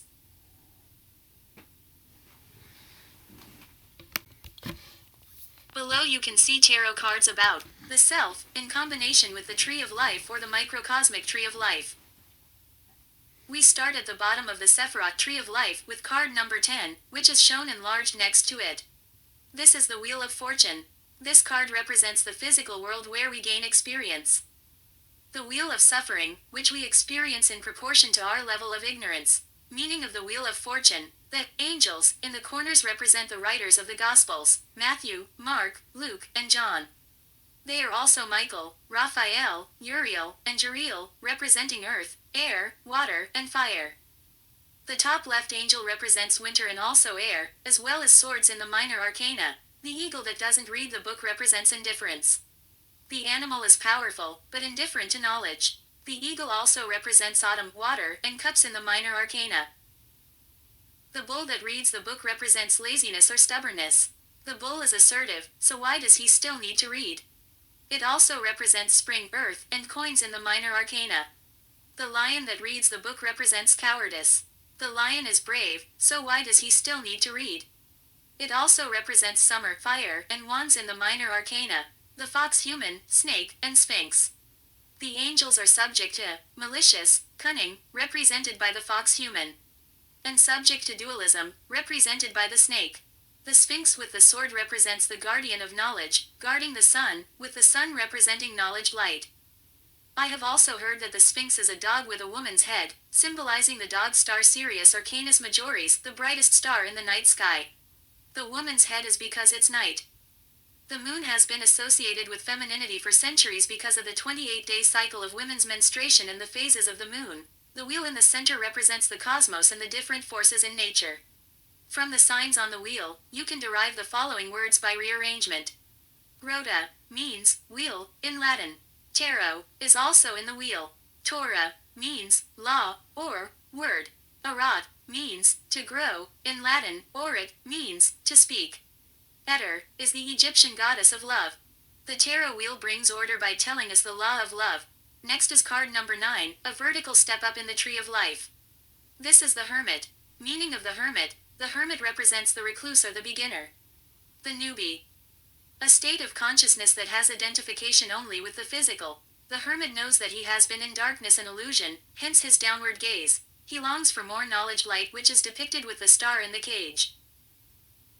The star is a hexagram, indicating perfect equilibrium with 3-on-3 or infinite potential. He is also in dualism, hence the background and his cloak being gray, and hence the hermit being placed at a crossroads in the Sefirot tree of life. He has a staff, indicating the element of fire or will. So he is ready to take action. Finally, he wants to go on an adventure to confront his fears. Gandalf the Grey becomes Gandalf the White, after he overcomes the shadow and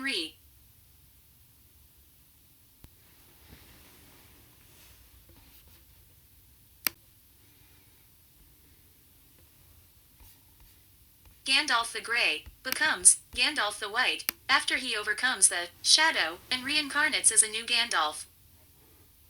Tarot in Sefirot brief explanation. The left side of the Sefirot tree of life represents feminine qualities.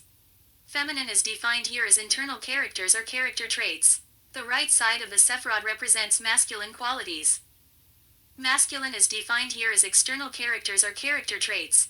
To avoid it becoming too long-winded but still complete, I think I will discuss the tarot in parts and share my humble understanding of it with you, spread out over a number of articles.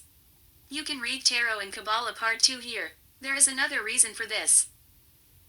And that is my desire to share what I have learned from my inner knowing about the thinking of the cult of the current rulers and my research into the various sections of the societies. The secret societies, individuals give up their power to realize the power over existence. There is an underlying confession attached to it. They feel that enough other conscious beings have been carrying this knowledge for years, and some even for centuries.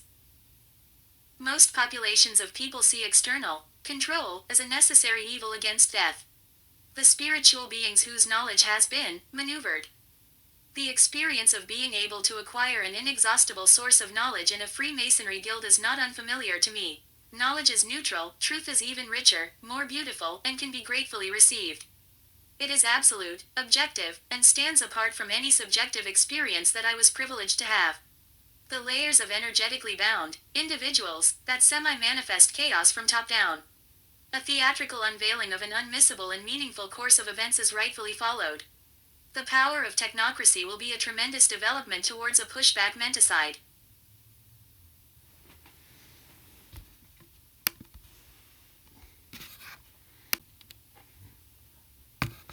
Magicians, the so-called enlightened ones, which have nothing to do with enlightenment or holistic intelligence, are book and status worms who believe they can trust their own guardian angel or protective energy. Refusing to share knowledge is a disease of the mind and, at its core, a serious loss of contact with nature and fragmentation of the soul. Darkness is what magicians call it. What the magicians played with using their social engineering diplomas is called magic with a K, and it literally means manifesting your will. The meaning of this can be interpreted as darker light. Beyond human use and perception of use, it is a neutral recipe for perceptual control and influence. Magicians are the oldest operators, but they will never bring their times before Samaria to any serious scientific investigation. They have come to believe in their own fairy tales due to their fear of the complete costume behind the perverse meaning of life, never to be fully understood. The emblem for the secret NRO 108 mission strongly resembles the ring and eye of Sauron from Lord of the Rings, typical magician dark occult symbolism. The National Reconnaissance Office NRO 108 Masons and Nazis. For years, architects of buildings have been rich in underlying concepts of symbols and function. The Masons have expanded this horizontally, through various overlapping magicians or other victims, by reasoning about the value of knowledge about the stars and where influence is likely to be high based on generational traditions within the core of the nameless cult. They could not know the value of the knowledge they received in education when they were born to experience and forget it. They give a body to the stars, which have proven to be a constellation of expansion of life as a projection on the state of consciousness of humans as a consensus. God and my right, but Nazism cut a golden medium with the superhuman immortality, and thus made a major attack on ignorant immorality. Beautiful animals are used to represent genetic class and beauty. A one as proud as a lion, with no proud spirit actually in the aggregate of human behavior. The other an improved being, a unicorn with healing magical powers. God is fooling you, friend. The Nazis are efficient with practical and industrially applicable social hierarchies of control. It does not detract from their productivity, but it does detract from their exchange of power here. A productive whole cannot follow the end justifies the means vision. The best intentions do not detract from the fact of misplaced recognition and pride in moral estimation. Occult or secret knowledge, with an emphasis on secret, should be banned. All secrets must come to light. That, in itself, is not a wrong thought. But the struggle for the cake of existence is always in force. Every person with good intentions has an innate ability and intention to share knowledge. Value is attached to the most meaningful knowledge, which is estimated with regard to that person. In this, the meaning of the dissolution of the estimation on perceptual morality and its behavioral consequences is always reasoned in response to social consequences. The foundation is missing, and social cultural conditioning is an obvious fact and consequence of a combination of causes. Emotionally suffered interests, however, the succeeding Nazi heirs gain nothing from this. The mechanisms are in motion, and he is fully aware of it. He regards this height as better, bigger, stronger. This form of mind control is incredibly obvious. However, no one can remember ever having had such a thought pattern or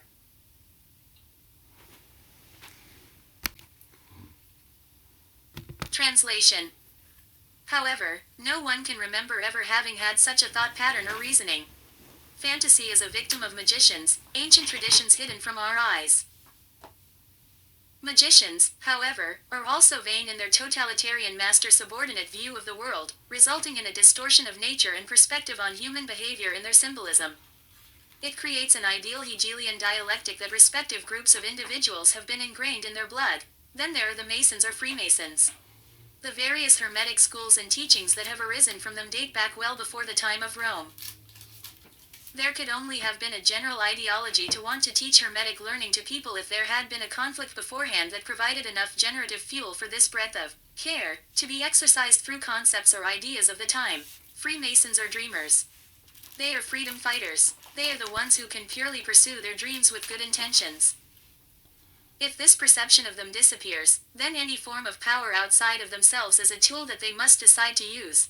The world is a mechanism that the Mason will be able to clarify to those who know there is more. The sole character of such a worldview is paradoxical in itself but nourishes a spirit that sees empathy as empathy, insecurity as a value to strive for, and practical incompetence as a good.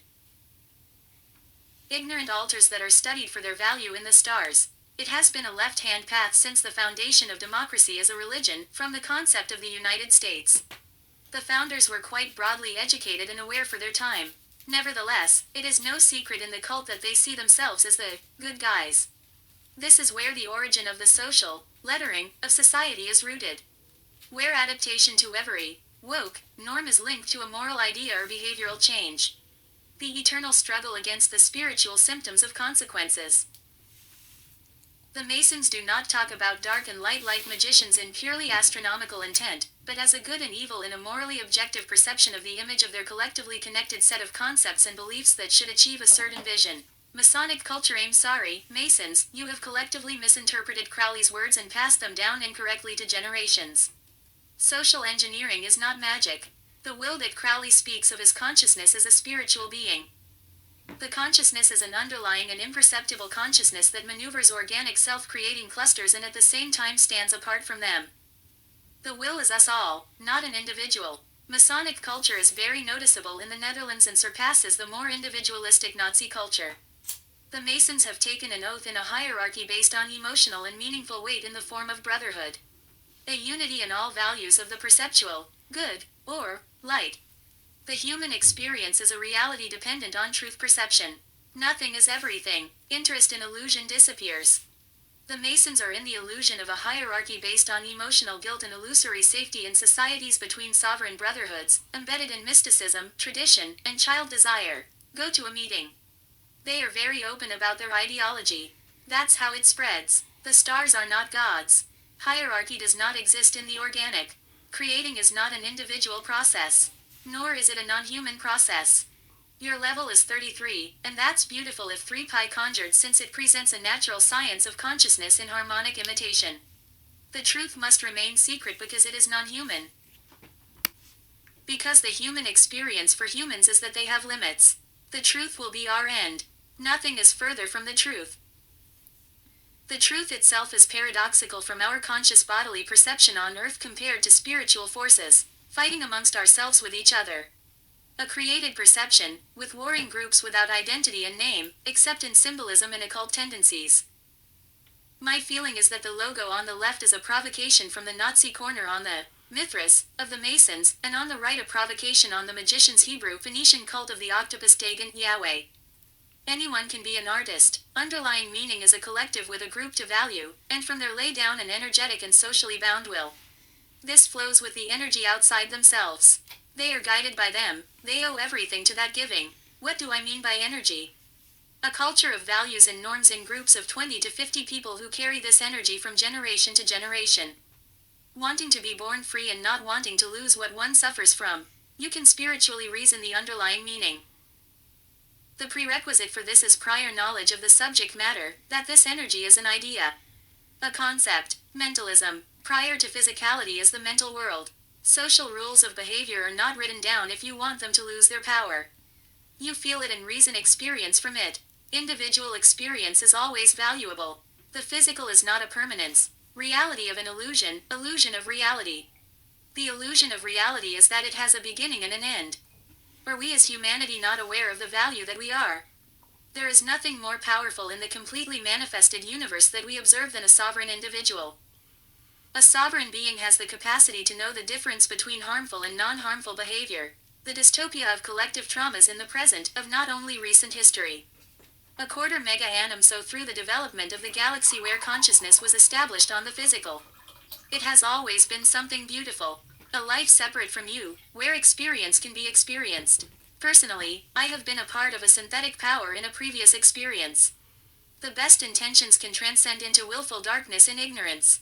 Shadows that declare justice and balance with a blindfold, with a scale on the left and a sword on the right arm to declare a law. It is a great spectacle to behold. Activated memory or self-induced psychosis. Everyone plays their individual role and split alter roles excellently. I suspect I was also part of an occult group, but that must have been in a past life. That is just my suspicion. When I tune into it, memories come to light, simple concepts that I had forgotten, I can remember completely. This experience may also be a self-induced psychosis or MPD, multiple personality disorder, or nowadays dissociative identity disorder, which magicians attach so much value to. Remembering inner knowledge and knowledge, the end justifies any means, and a perceptual power of intelligence outside of yourself is violence against the mind of every individual. And in certain aspects, the prison, creator beings, are no longer sure about the value of their soul. Like an animal locked up in a prison after living in a group in a natural environment in equilibrium for the first few years, in such a case, the animal will see the new reality as those four walls around it and its dependence on its caretaker. Nature was just a dream from which it is now awake. In many ways, they are animal archetypes from which concepts of personalities arise. To play an archetype or alter lies in a foundation of a perceptual missed absolute right of existence. A free will that chooses to have a free will experience will never get the idea to act outside of its interest. The dark occultist is not a person of this time alone. It is not a conscious lie of their own mind. Roman Jesuits and Egyptian magicians. An occultist believes in concepts and does not let go of them. A magician, from Kabbalistic principles, was raised with the concept that you are born into illusions that you must accept as an illusion to become enlightened or illuminated. The perverse adoption of the Masons, of different structures of accepted group norms. One is influenced by social pressure in the mind to make the image that others have consciously and to measure it on perceptual determination of spiritual mechanisms. It is a principle based on truth, absolute and independent of man. So it cannot be expressed. A higher power exists in an underlying spirit, but serves their chosen role and takes pride in perceptual power. A spiritual power, based on truth, that is not hierarchically bound and is present from afar, in a paradoxical state of consciousness. All the principles and values from which an average reality of things is formed are in streams of water. It is a rhythm that follows a sequence paradoxical to the natural sequences underlying this rhythm. The dark occultist has no name because the rhythm and sequence have no name. The idea of rotten apples in government or in a space intelligent agency is non-existent and identity-less. It acts in fixed patterns, for the sake of the natural sequence as a foundation. The foundation always creates a medium. A lie is different at every level of control. It is a conspiracy against your illusions. Nazism in the Netherlands. In the Netherlands, there is an active association spreading occult knowledge. However, this organization is unconsciously creating a spiritual safety net. So-called holy texts are spread and translated as allegorical truths, with the hierarchy in the cosmos as gods, to which humans are subordinate. It is a philosophy that Hitler was particularly obsessed with towards the end of his role in Nazi Germany. Among other things, his search for the Holy Grail and ordered trips to Tibet to discover knowledge about the stars.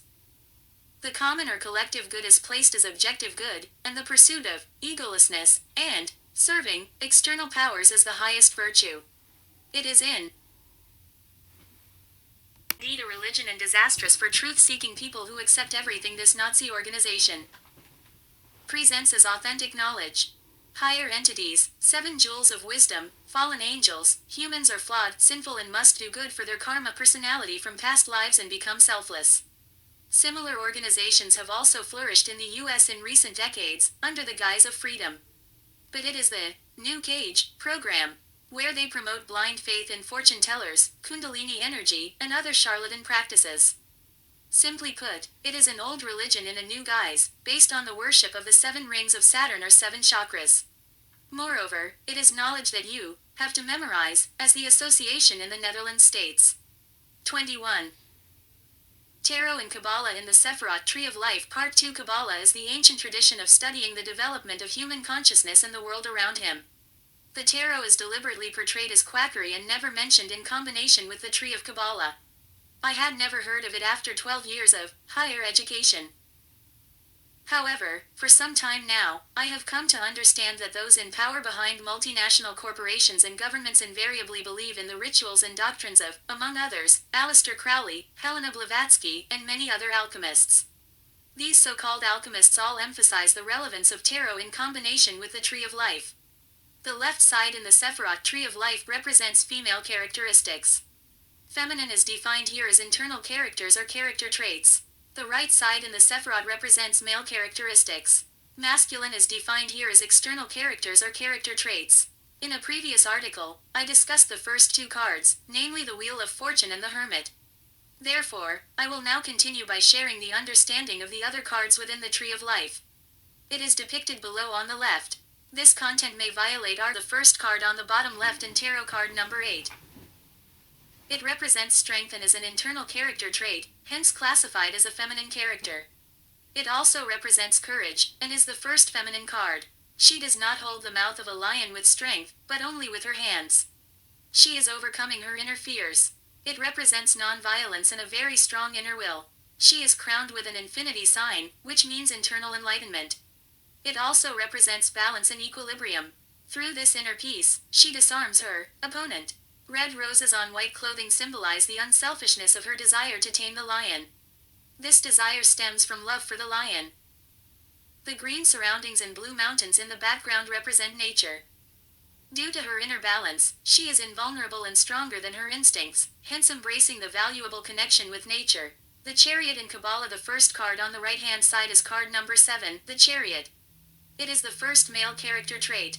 This means that it represents a trait that is actually observable in physical manifestation. The Chariot is perseverance or determination, a very strong exercise of willpower. In Hinduism, the Chariot corresponds to the solar plexus chakra, the lower abdomen. He holds a stick, representing fire and action. He maintains the emperor's rule, which is visible in the background with various towers and buildings. He is crowned with an 8-pointed star, which means external enlightenment. The square on his chest represents the physical world, which he takes charge of. Under him stands a winged circle, a reference to the winged consciousness or the logos. A symbol of higher developmental phases. The red spinning top on the shield represents the creative unity achieved by overcoming oneself, in conflict with oneself. The white sphinx represents the sacred masculine, and the black sphinx represents the sacred feminine. One is spiritual, the other physical, according to the yin-yang principle. The Lovers card, the next card in the Kabbalah Tarot, is the Lovers, number 6. The Lovers have a paradoxical character because they are both in balance and in duality. 1x2x3 equals 6 and 1 plus 2 plus 3 equals 6. The number 6 represents the creation of the physical world and corresponds to the heart chakra. The Lovers also represent beauty, and the merging of thoughts, words, and actions. Archangel Michael represents higher consciousness. Higher consciousness comes into play from authentic care and authentic willpower, bringing together the masculine Adam and the feminine Eve. The tree by Eve represents the tree of good and evil. The tree by Adam represents the tree of life, with 12 leaves representing the 12 zodiac signs or animal instincts. The serpent represents the eternal forces in nature. It also symbolizes desire and wisdom, desire in conflict with natural law or wisdom in accordance with natural law. The apple represents the knowledge between objective good and objective evil. The mountain in the middle represents the organic challenges of life. The Hierophant meaning in Kabbalah, the Hierophant is the next tarot card on the Tree of Life on the left, the feminine or internal character branch of the Sefirot. It is tarot card number 5 and represents embodying spirituality to influence others towards spirituality. Two pillars in the background represent the sacred masculine and sacred feminine. Crown with a Hebrew letter vow, connection between the outer and inner worlds. The long ribbons along the head represent listening to your inner self, others, and your surroundings. The two fingers raised are called the hand of victory.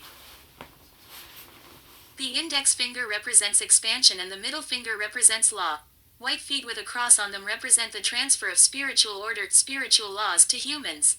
The keys in a cross represent the keys to understanding and freedom.